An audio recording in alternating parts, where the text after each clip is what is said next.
I just got back from a road trip in Namibia, and I want to share my favorite places and experiences with you. My name is Sam, and here we go. So, from exploring the Kal dunes in Sandwich Harbor to seeing a herd of desert elephants, Namibia is sure to make you feel alive.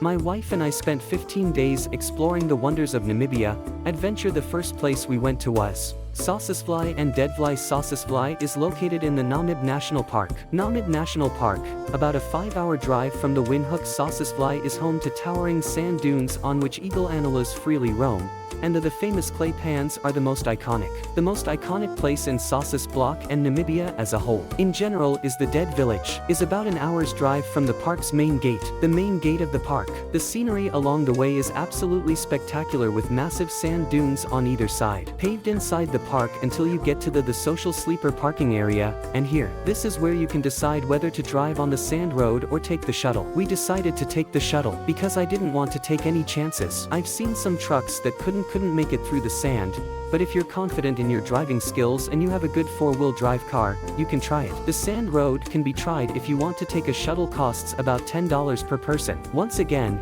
the scenery is just absolutely stunning on the road. When we got to the end of the road, we started the hike to Deadvlei. It took us about 50 minutes of walking along and we finally got to this iconic place. The Deadvlei is a clay area with the dried skeletons of trees that are thought to have died over 700 years ago. There used to be a river running through the area, but when it dried up, the trees eventually died.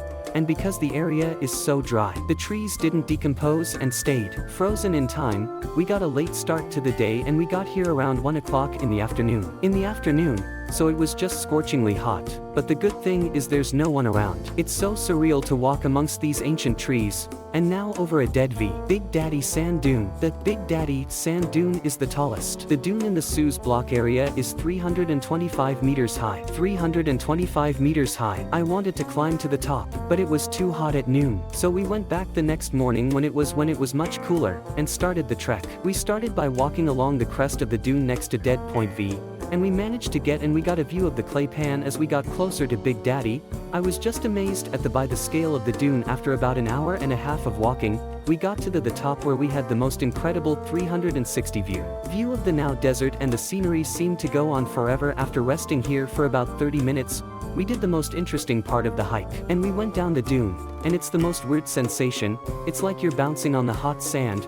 When we got to the bottom, I realized how huge that was. The dune was huge. After we started our journey across through the clay soil back to the parking lot, and we went through a mesmerizing deadfall, and then we walked through the mesmerizing dead sand again while we almost got heat stroke, and we walked through the mesmerizing Deadvlei again while we almost got heat stroke during this adventure. It was easily one of my favorite experiences of our Namibia. After we traveled to Namibia, Swakopmund, we will be traveling to Swakopmund, which is about a 4.5-hour drive from Sossusvlei. Swakopmund is a coastal town that was founded by German colonists in 1892. And the weather here is surprisingly cold compared to the rest of the country. Swakopmund is a great central base to stay at for a few days to explore the sights in the area. Sandwich Harbor. I wanted to come here to visit Sandwich Harbor, which is where the Na Desert meets the Atlantic Ocean, and to get here, you have to have an experienced driver, because you're driving through deep sand all the time, and you have to follow the tides on the tidal side, the Atlantic Ocean, and we went with a company called Sand Waves, and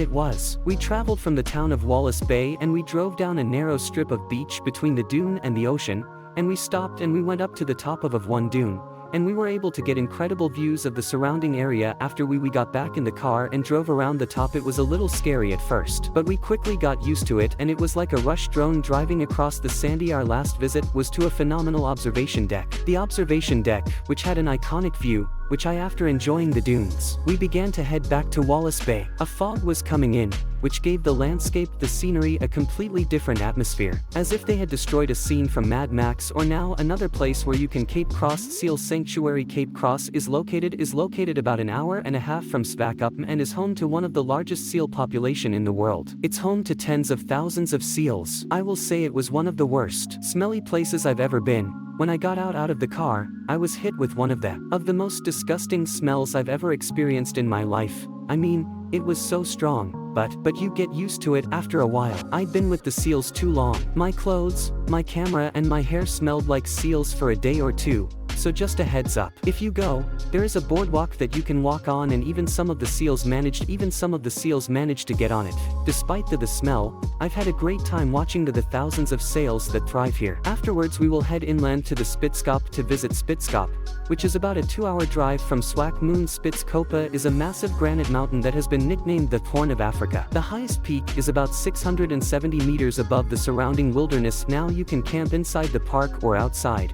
And we had a great time just riding around the Spitskop and enjoying the scenery. And enjoyed the scenery of the area, and it was just crazy. Was planning on going to the top of the mountain, but our guy never showed up, so we'll have to try it next time. I really enjoyed exploring the scenery around Spitskopa. There's a rock arch which offers a unique view of the mountain now. After we head to the Quiver Tree Forest and Fish River Canyon, southern Namibia, to visit the Quiver Tree Forest. Forest of Trees, which is about a 5-hour drive from Windhoek, and there are over 200 of these uniquely shaped quiver trees in this rocky landscape. The area also looks incredible at night, especially if you like astrophotography, that is, the Milky Way. The path behind the quiver trees looks so freaking awesome. Now another famous spot in southern Namibia is Fish River Canyon. It's about a 2.5-hour drive from the Quiver Tree Forest, and it's known for being the largest canyon in Africa and the second largest in the world after the Grand Canyon. The place is pretty desolate, but the scale is just insane. After we go to the Etosha National Park, we'll head to northern Namibia to visit the Etosha National Park. Is located about 4 hours drive from Windhoek.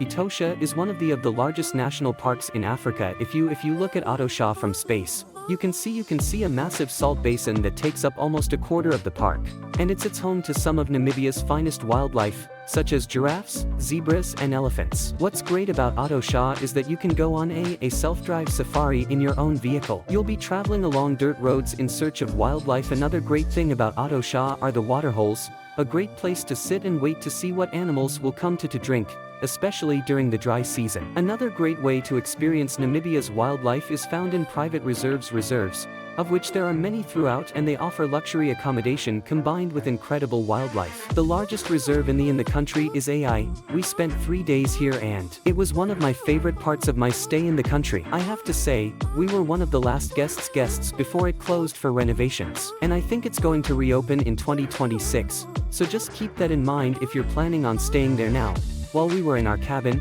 we woke up and went out with our amazing guide named Coral, and in our search for wildlife, we saw basically every safari animal imaginable, whether it was a group of cheetahs roaming around a water hole or a pride alliance with their newborn cubs. Through the bush and looking for game, it's one of the best feelings, and it's just an absolute adrenaline explosion. Some of the animals were very hard to find, so we used a special tracking system to locate them. One day we used it to locate a leopard who was resting on a termite mound. One of my favorite places in Indy was this quite remote area, which had unusually shaped mountains with a small body of water, and this area was home to a lot of wildlife, such as large herds of springbok and wildebeest. And while we were here, we watched 2 big elephants fed 2 big elephants at sunset, and it was just a magical evening and the perfect way to end another cool lodge we stopped at. To see the wildlife was at the Uab Game Farm. The farm covers almost 10,000 acres and is now home to a variety of wildlife. The main reason I wanted to go here was to see the white rhinos. There are 3 of them, and they're so interesting to watch them. We were able to go on a number of game drives to see animals such as elands and wild animals, and the scenery here is absolutely stunning.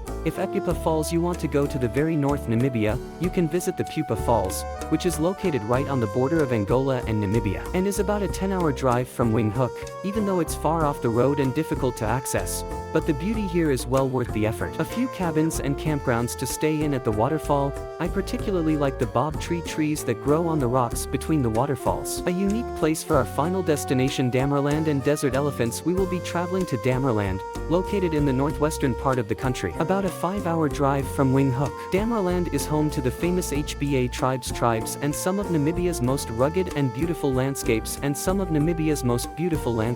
I wanted to come to Deerland to see the legendary desert elephants. There are only a few hundred desert elephants in Namibia, and they've adapted to live in the harsh desert environment. Went on an elephant trek with Tyle Fontaine, and our guide Charles took us deep into the desert in search of a herd of elephants, and after about an hour, we found a herd of 14 elephants. They were resting in the shade trees, and we spent several hours just watching them. The area was so hot and deserted, but it had this amazing natural beauty, and the elephants added to the magic because the terrain was so difficult to live in. Basically all the animals apart from the elephants and the giraffes had gone for lack of food, but somehow the elephants managed to thrive here. It was so funny to watch the elephants interacting with each other, and there was a newborn baby elephant, and it was really interesting to watch the other elephants, how the other elephants cared for it. Charles explained to us that there is a female elephant who is in charge the herd, and the only males were young, and as soon as they were old enough, they were pushed out of the herd, which I found very interesting because towards the end of the day the elephants started to migrate to the waterhole, and then they decided to take a walk on this deserted sandy flat just before sunset, and that created one of the most spectacular mountain scenes on the it's one of my favorite wilderness experiences. I still can't believe that Charles is saying that he hasn't seen them here in over 2 years. In fact, seeing the wilderness elephants was my favorite experience in Namibia. If you want to see desert elephants, I can't recommend Charles and his guide company well enough. That's about it. Outro for my top 10 attractions in Namibia. Lots to see in Namibia, so I plan to return. I plan to come back for part 2. Let me know where your favorite place in the comments below.